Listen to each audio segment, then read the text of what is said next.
Okay, Sid Lloyd, welcome to the show. Thank you. Good to be here, Sam. So, a lot of our listeners may be familiar with you, and many of them may have been involved in your projects, in your programs. But for those of you who don't know about you and what you do, perhaps if you could just give us a 2 or 3 minute summary of the Sid Lloyd story, what brought you to Japan, and how you built up this sporting empire that you've created. Well, I don't know about sporting empire, but yeah, I like to think of it as our own mini football empire here. Football, for those who are not from England out there, meaning soccer. Yeah, so I was wondering when to actually go into definitions here. Yeah, from where I'm from, if you call soccer football, you might end up in a bit of a punch up. I'm from country Victoria in Australia, and we have our own brand of football. However, obviously in the UK, soccer is somewhat of a swear word and something that I assume may get you detention well, in some parts. So, well, actually, um, interestingly, soccer comes from the UK because it's short an abbreviation of association in the association football. So the word soccer did actually come from there, although now we think of it as being more of an Italian or an American thing. right. And Interesting, because yeah, I was going to say, as the guest, I would respect your wishes and not call it soccer, and perhaps call it association football instead. I thought AS ball was maybe a strange shortening of that, but so soccer actually comes from association football. yeah, I believe so. That's the research I've done comes up Yeah. with that. But I'm comfortable saying soccer or football nowadays. I'm so used to it. We have a lot of different nationalities playing in both the league and our academy. That Yeah. I don't want to go upsetting people in there. We value our customers, so upsetting them by telling them they're calling it the wrong thing. Although, of course, I do love to make fun of Americans when they talk about football and they're talking about that game where they pick up the ball with their hands and throw it to each other rather than never kick it. Yeah, that's true. I think the football that we play in Australia, at least, we're kicking it a little bit more. We are still using our hands a lot, of course, but yeah, good. Well, we've got Oh, that out of the that's when way. they We're not bother to go for the ball. I think a lot of okay. the time they don't even bother going for the ball, do they? They just go for the Go man. for each other. Yeah, whatever's closest. Yeah. So yeah. Yeah. So Anyway, I came to Japan the first time. Actually, it was in the early '80s. I was a naval officer when I first came here, but I came back to oh live wow. here at the end of the '80s in 19. Well, I came here in '86 and worked for 6 months here when I was sort of traveling on a working holiday visa, and saw opportunities here. I went back to UK, took a teaching degree, and I came back here to teach English as a foreign language, which I did for quite a few years. I worked in a couple of top universities here, Hosei and Aoyama Gakuin. And at the same time, I started playing for the British Football Club in Tokyo with my old mentor, Gordon Liversidge, who's quite famous around these parts, Mhm. unfortunately passed on. Right. So I was playing, then began running the British Football Club. Then I was running half the league, and I went. Well, people got fed up with the old league we played in. It wasn't very nice there, and I was asked to start a league. So back in the early 2000s, at that time I was actually working for a golf company, which gave me lots of free time, and I was organizing a website for the 2002 World Cup in Japan. We did an informational website called 2002 Up Front, and at the same time I started planning running a league here.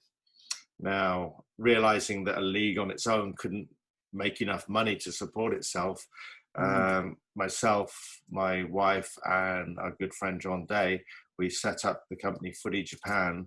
And John and I, and actually his brother Rob, went back to the UK to take the FA coaching licenses, which we passed. came back here, and at the same time as setting up the new league, the Tokyo Metropolis League, we set up the British Football Academy.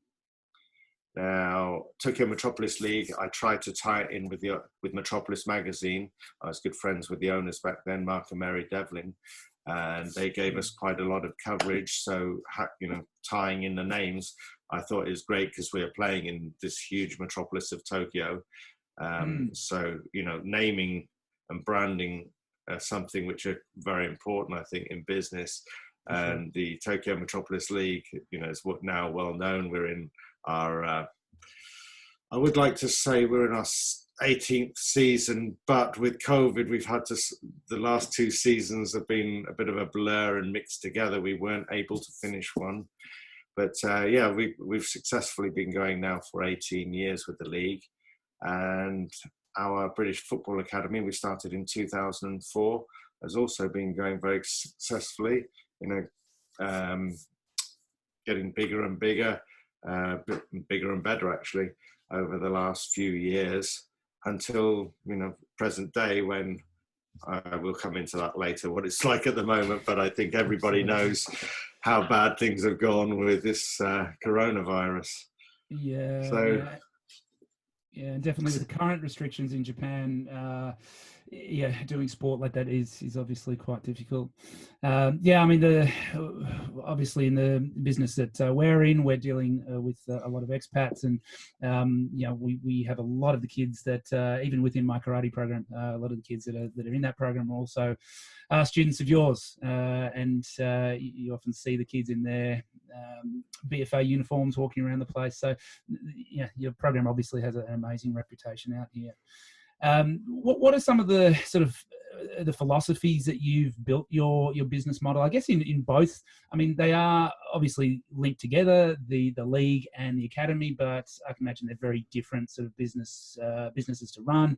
I guess first of all, with the academy, what are some of the things that you try to instill in the kids, and the way that you go about coaching, and what are the main sort of philosophies and values that you have?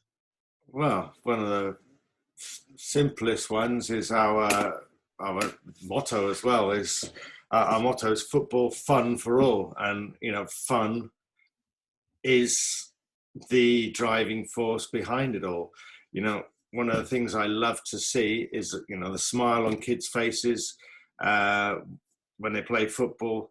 I'm a 58-year-old. I'll go out onto the pitch, see the kids there, a ball comes towards me, I want to kick it. The simple joy of something as simple as kicking a football, can go from a 2-year-old right the way through to an 80, 92-year-old. It's amazing how it can transform somebody from being a serious businessman 1 minute to the next, just a kid wanting to kick a football into a goal. And that transcends so many different barriers, nationalities, all these kind of, people coming from different walks of life. That's all forgotten when you stick a football down amongst them. And that's one of the main philosophies we like to go with, is simply having people having fun playing football. We organise an academy for kids from 3 to 12 years old, which our main, our general lessons there are all based on having fun while playing football and learning football. Of course, when you want to go up to that next level, there's a lot more involved. Kids have to be a lot more focused, and there's a lot more work goes into it. But at the end of the day, I've always found that when people are having fun doing something, they're going to learn from it. It went that way for me at school. If there's something I didn't like, I wouldn't learn it. But if I was enjoying myself, I had a smile on my face, I would learn something from it, because you're a lot more open to suggestion, a lot more open to learning when you are enjoying what you're doing. So that is the main philosophy we go along with our football school, and also with the league. Of course, at the adults league, we have 30 teams playing in 3 divisions, 10 teams in each division. with promotion and relegation. But even there, although there's a lot of competition going on between different teams, there's rivalries going on there. One of the things we did when we started the league was we wanted to build our own community, which is how we actually met ourselves, I think, because, coming to you to have Club 360 as a part of that community, offering things to our members. And, we can say to our members, well, look, go along to Club 360. This is what we're about, is building friendships, building relationships, building this community, but based around football. And that is where our, my own personal philosophy lies, that I'm trying to build these build these bridges rather than, it just being a business for us. Because as a business, I think you're going to go on to that later. It's hard. It's very hard. You're not going to become a millionaire doing this. So it's got to be for something else. It's not about making money. It is about creating this great place for people to come along, meet other like-minded players, but who may be from different walks of life, but all coming together through the beautiful game and having fun. So that's my main philosophy for it. No, see, that's fantastic. Really, really well put. So I guess going on from that, what have been some of the challenges? Now let's leave COVID aside, because that's just a completely different challenge to everyone in the world. But in the I guess almost 2 decades that you've been doing this, what have been some of the bigger challenges that you've encountered? Well, it's always been the same thing. The main challenge is location, getting facilities. I was doing this for about 5 years with the league. Before we started our league, I was helping run the old league that we played in, and I was having to go out and find venues to play at. Now, in Japan, or in Tokyo especially, the number of venues is so limited. Football has been a more recent sport in Japan compared to baseball. Baseball, masses of facilities around, a lot of baseball pitches, and there's also a lot of baseball teams and a lot of people play it. But now in Japanese schools and universities, the biggest participant sport, I believe, is football, yet they haven't increased the number of venues along with that at quite such a rate. So our main problem has always been getting venues. Now, in other countries, for example, Singapore, the schools will lend out their pitches over weekends, and they have lotteries for doing this. Whereas in Tokyo, yes, you can get to use some schools, which is what we do, but they're so strict with their rules. Some schools just won't let you in there in the first place, but then they can be so pedantic about little things. They're more interested in people following the rules to the letter without making a mistake than they are with kids getting the opportunity to use facilities on weekends. To them, I think we're seeing this thing at the moment with the Olympic Committee, with the problems with Mori and being put in, it looks like he might have to resign today.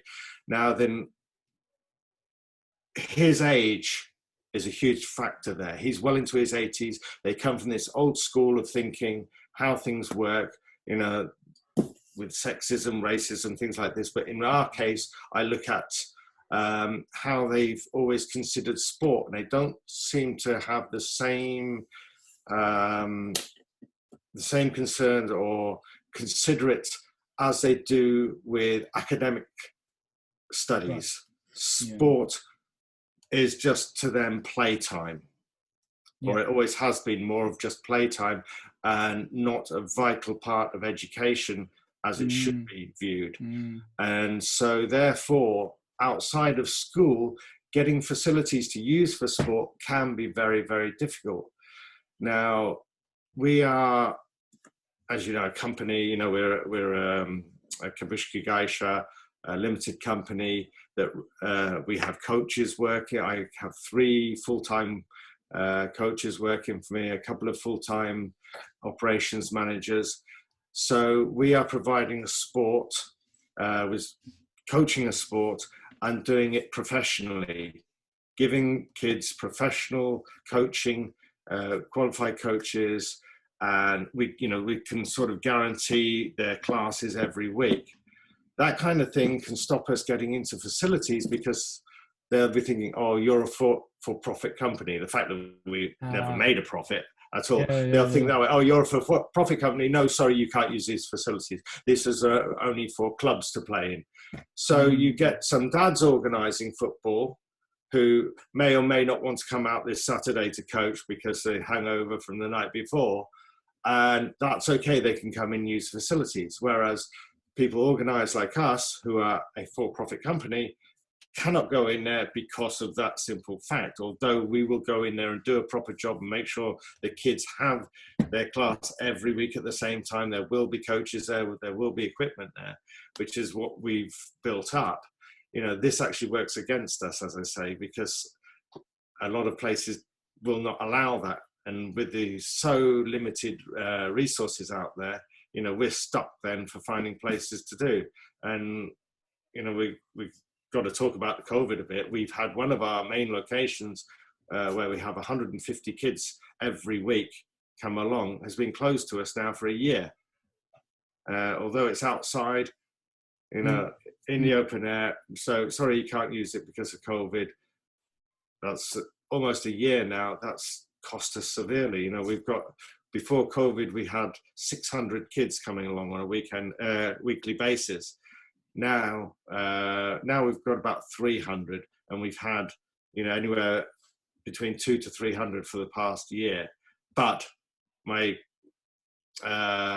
outgoings are just the same. I still got to keep my 3 professional coaches, because if I let them go, I can't start up again or do what we're actually doing at the moment.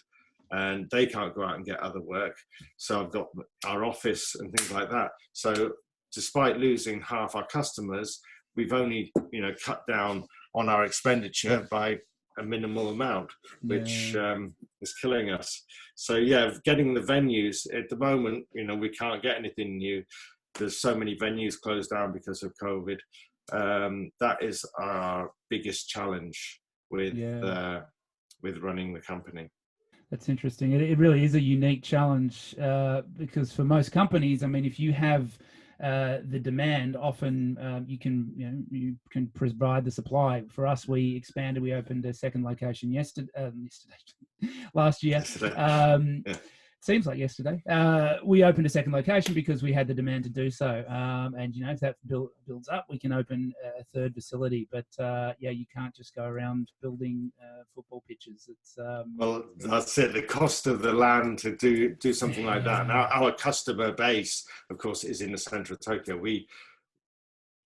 It's a sort of give and take kind of thing where we need the expat community. We don't only have expat kids in our academy, we have a lot of Japanese as well who want to be in that international environment. Our coaches, you know, our USP is the fact that we coach football in English. We don't coach in Japanese, although you know, my coaches do understand Japanese. We use English, so we get kids who don't speak any English at all get immersed into it. But being that it's football, you learn by what you see. You know, the coaches do demonstrations, they can follow that. And so the English is a byproduct that they'll be hearing all the time when they're in there. They're in an English-speaking environment. But we want to keep up a good percentage of English-speaking kids, foreign kids in there. So our main, as I like to call it, Goldilocks zone is along the 246 highway, you know, from Shibuya going through to Akasaka there, where many of the sort of high-end expats live. Yep. We do other things just outside, but that is our main one. We have about 5 locations within a few miles along that 246 highway. Right. Not far from you there. Club 360 as well, just down the road. Yeah. Okay. I was going to ask about that, the sort of percentage. Has that been like the percentage of foreign kids compared to Japanese kids? Has that been fairly consistent, or has that sort of changed? I guess there's been a couple of slight exodus of expats in the last decade or so. Has that population changed at all?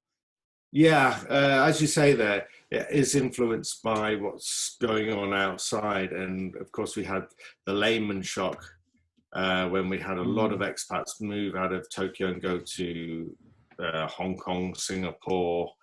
We had a big exodus then, and we suddenly saw a shift in the balance. Now then, places like YCAC, we started our academy at Yokohama Country and Athletic Club.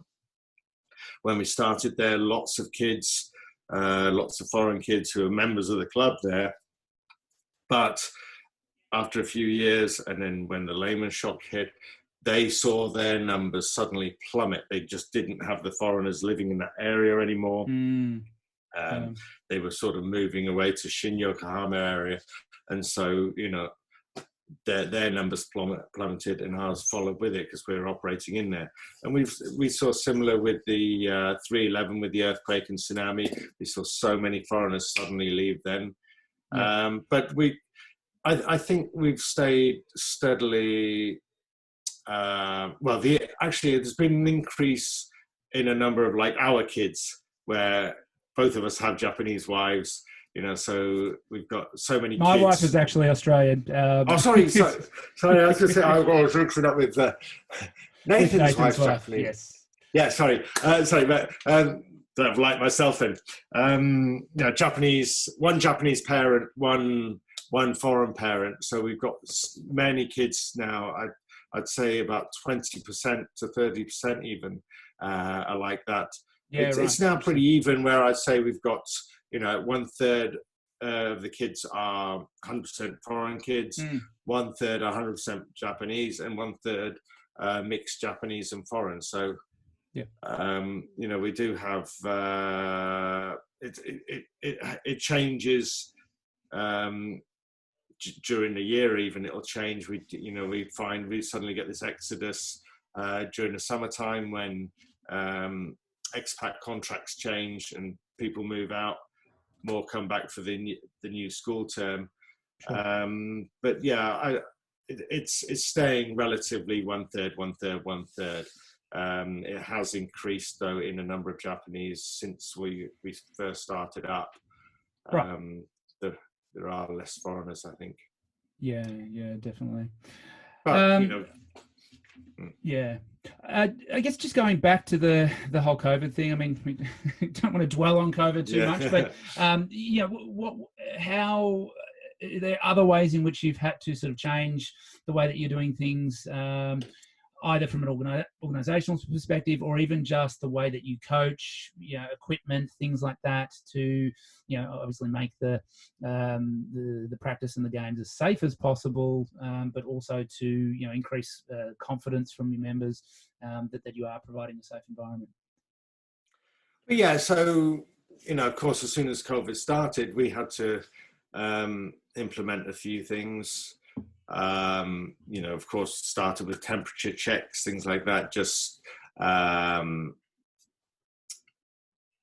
we had to put out a lot of information to our members, rules of what they can and cannot do, so that we didn't invite people in who were a high risk in the first place. We've stressed to our members about, if they've been traveling abroad. Nowadays they can't travel abroad or come from abroad, but if they've been in contact, similar to we followed along the lines of the international schools with the rules they put out. And then we made sure that at our locations, as kids are arriving, they all get their temperature taken, making sure that we have registers of everyone that's there, just in case of any cases come out afterwards, that we can actually track and trace who was at each venue for each lesson. And then of course there's things with equipment, making sure that the equipment's all clean after sessions and before the next sessions start. So as with the actual games themselves, luckily with soccer, as opposed to your football, when we're playing, the contact is a lot less. The way we tackle in football isn't the same as they tackle in rugby or American football like that. So the contact is less. We have tried to implement games where we're keeping them further apart, but most of the games they're kept pretty well apart anyway. So when they're dribbling around with the football and things like that, and with balls and stuff themselves, the kids aren't going around licking them. So, yeah. we do manage to keep stuff clean. And then, of course, after the sessions, we go take stuff away and clean it up.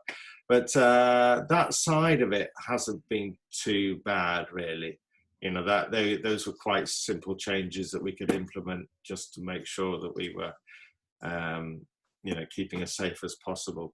And then also, though, trying to keep, one of the things we have is you get parents with siblings turning up and staying, coming for a 30 or 50-minute session, but then staying there for 3 hours at the location because their kids want to. So this is one of the things we try to stop people doing, But you probably know yourself, trying to get information out to parents and things like that can be a very challenging thing. No matter how many times you put it across to them, you still get them coming along and breaking rules. So, like, we have no food at any of our venues, because we do use some Japanese schools, and they are very, very strict on that.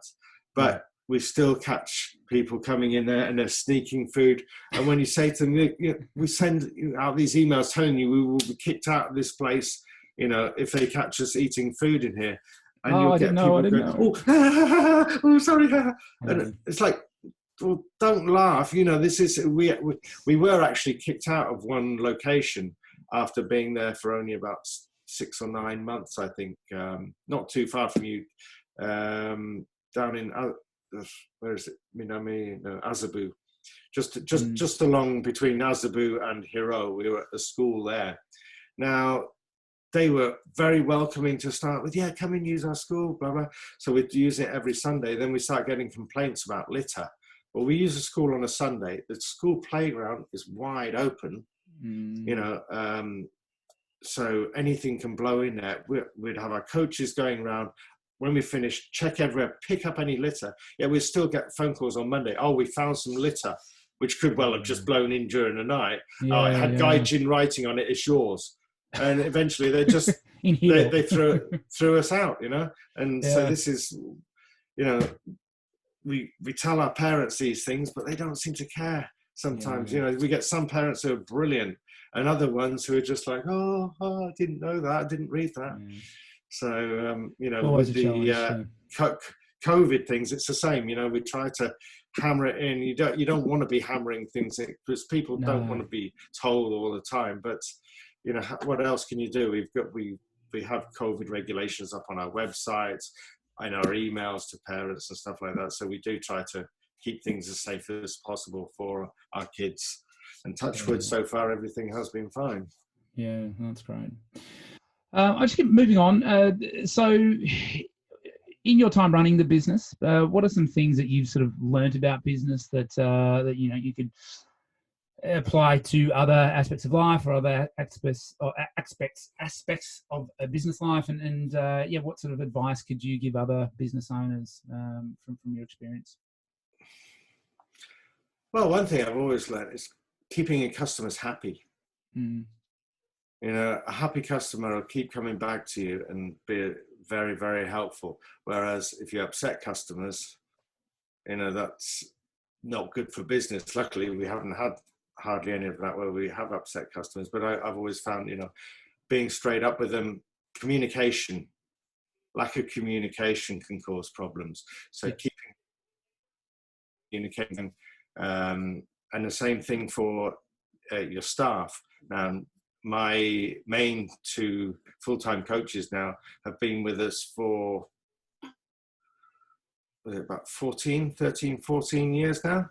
Wow, that's amazing. So to keep people like that, you know,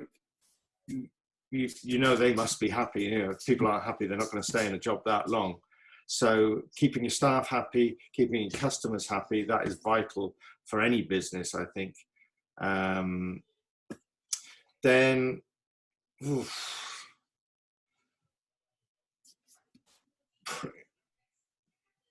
keeping up to date with your competitors, so that you know, keeping in touch with what's going on around you, so that you can be current. You know, whether it be with pricing, location, what you're doing. You know, you want to be current. Of course, new things like you've been very good with, you know, where you're getting on social media, keeping up to date with that, so that you can be getting information out to all your present customers and potential new customers. So all of these things come into running a successful business, I think. It also helps to have a very good manager behind you. I'm the face of our company. I do a lot of this kind of thing, or negotiating with new sponsors or new locations.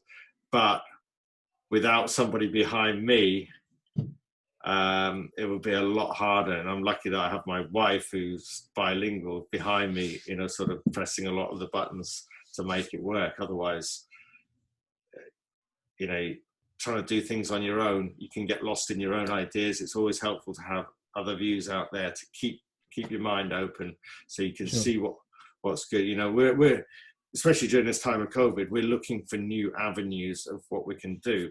And I have one new coach who's only been with us just over a year now, but the fresh ideas he's bringing in are great. You know, some of them are things that I've tried before, which I don't think will work. But of course, you don't close that down. You keep a fresh mind, new aspects to maybe something that we looked at before that didn't work. With a new outlook on it, it could work. So, you know, getting those sort of things and getting those ideas coming in are vital for any organization, I think, to keep going and keep getting better. For sure, yeah.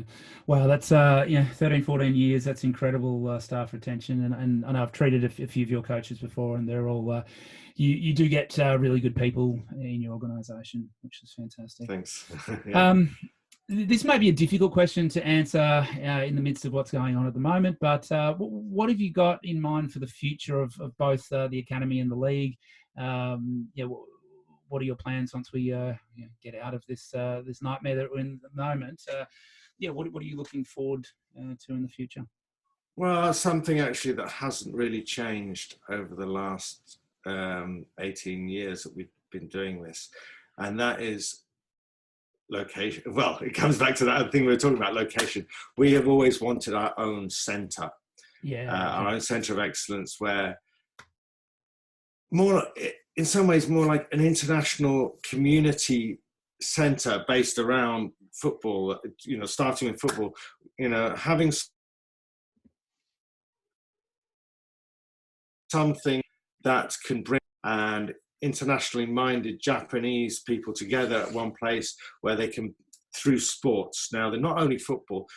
In my mind, I'd like to have something where we've got great football pitch that can be split up into smaller pitches, but also next to that having cafe, gym, maybe tennis, taekwondo, judo dojos, other things within the complex, but all around an international theme. Now, of course, you have your Tokyo American Club and YCAC, but to me, these are places for rich gaijin. You know, Tokyo American Club is not a cheap place. We actually coach football there, or we were coaching before COVID. And it's a very nice place. It's beautiful. They've got fantastic restaurants. They've got great facilities in there. But unless you've got a lot of money in your pocket, you can't go in there and enjoy that. It is a very expensive and pretty exclusive club to join in that sense. Yeah. But what we're thinking of more is based around a community where people can come in, they can play football, they can come in and play tennis, they can come and do a session at the gym, they can have massage, that kind of thing. We want to set something like that up ourselves in the center of Tokyo. But of course, with that, we need a huge amount of sponsorship or backing, financial backing. But there is room for it. They've got places here, especially now when, COVID has suddenly changed the whole outlook of business going forward, with people working from home and less people wanting to be in the big city. I think there's going to be more space within the city itself. But even without that, there are huge spaces which aren't properly utilized. They're just left there for years and years and years. So, with finding the right team, the right financial support, there are places that can be developed into something like that. Just, as I say, nice football pitch, preferably undercover, because that's one thing, they have right in the middle of Yoyogi here, a football pitch, dirt pitch. It's for anyone to use. It's not that expensive to book if you can book it. But half the year it can't be used because if it rains, it gets too muddy, you can't use it there. If it's too dry, you get dust devils. It's like being in a desert out there. And it's been there, for 30 years now. I've seen it there right in the center of Shibuya. And it's something that is always just there. It's like, give me that pitch, I will develop it.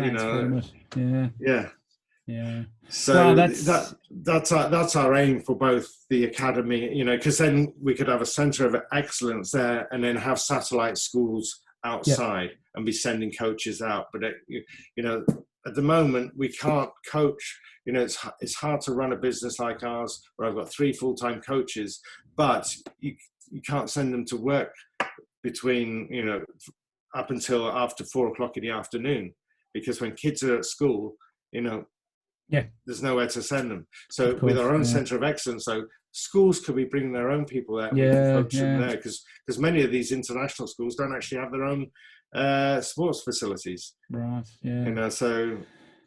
No, I think that sounds absolutely amazing, and it's a lofty sort of dream and goal to have. But I think like you said, there's definitely the market there for it. So if there's any very wealthy investors that like Sid's idea there, get in contact. I think that would be an incredible thing to achieve. I just got a bit of a personal question, a bit of a selfish question for me. From a coaching perspective, as you know, I do kids karate classes, and I'd like to have all the kids listening to my every word and doing exactly what I say, but that doesn't always happen. And I sort of joke and say that I have a lot of patience, but they're all in my office getting physiotherapy treatment. Have you got 1 or 2 pointers to I guess, keep the naughty kids in line? What do you do when a kid is just not conforming? Oh, well, unfortunately, see, back in my day and age, when I was a kid, it would just be boom around the back of their head or whatever like that. When I was growing up, my shihan, my sensei, used to use what they call a Shinai, so the long sort of bamboo sword. And not when I was a kid, but probably when I was getting up 11, 12, 13.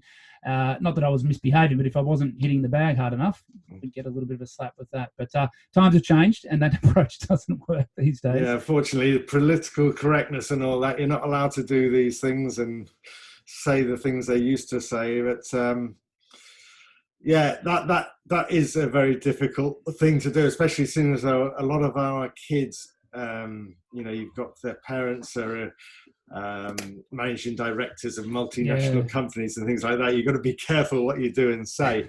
But luckily, I don't have to deal with most of that anymore because I have my coaches doing it. So I see them though all the time. Right, you're not concentrating, you're not listening. Do a lap.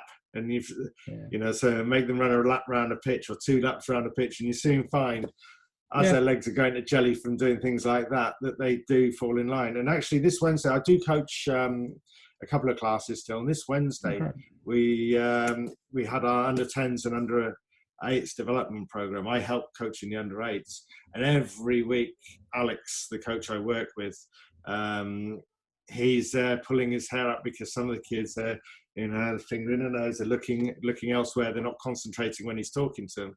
But this week I saw them so focused and concentrated. I was like, the transformation in the last few weeks, because before he'd been telling them, and now they're there already, ready to go and doing the things properly.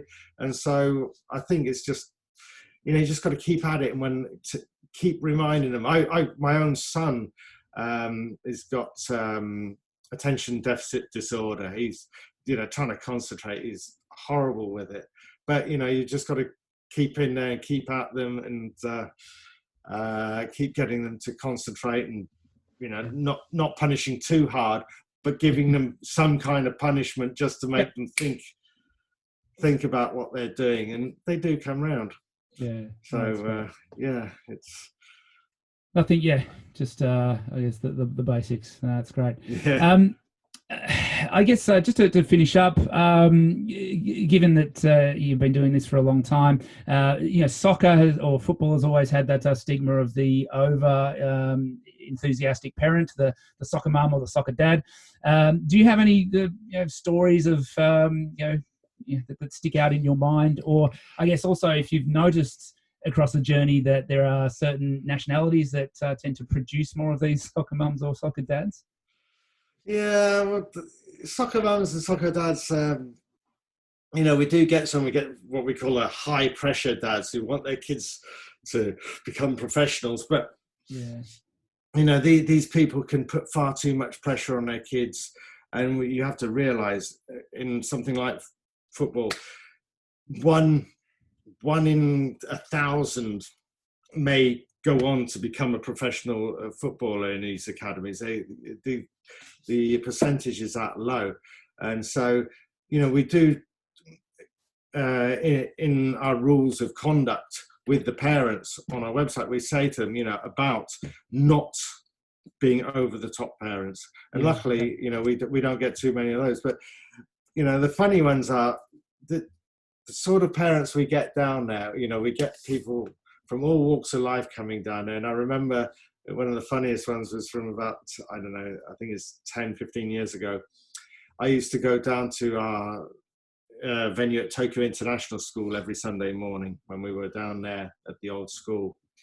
And there was one dad there who used to turn up with his son, wearing a tracksuit, and his son would be running around, and I'd always chat to the dad. He's a Mexican. And so this one Sunday I was there with him, and I'm saying, being Mexican, I really like Mexican food, and which Mexican restaurants do you think are good in Tokyo then? And we continued chatting about different ones, and I thought nothing more of it.